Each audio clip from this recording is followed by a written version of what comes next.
Welcome back to my new mini blog. तो आज बहुत दिन पर पुणी ब्लॉग स्टार्ट करी। तो आज मुझे रेडी हो चली जाइली भाउजों घर को। देन से बुलाबुली कर देखे तो एत सुंदर मंदिरटे। देन चली जाइली मंदिर दर्शन करने। देखला से बाबा ओमकारेश्वर और पंचमुखी हनुमान। जेहेतु से टाइम 2टा 3टा से मंदिर पहड़ पड़ा से आम ठाकुर दर्शन कर नथिलु। देन से बुलाबुली सारी आम पलि आसी घर को। माँ फटोरे एमती पुष्पांजलि देकरी दीप जलाई देलु।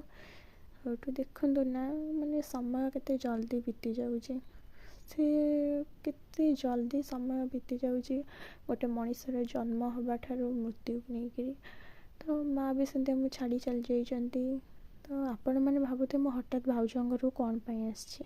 तो एत भाउजों घर को आसी कारण भाउजों जेजेमाँ डेथ हो आज थिला 11। तो से मत आसवाक पड़ा भाउजों घर को। देन एमती आसी देखला को आपण मैंने तो जानते जदि घरे सब कुनिया मैत्र आसवे तो पिलामानंकर खुशी कहले न सरे। एमती पिलामानंकर टिके हो जाइतला मजा मस्ती।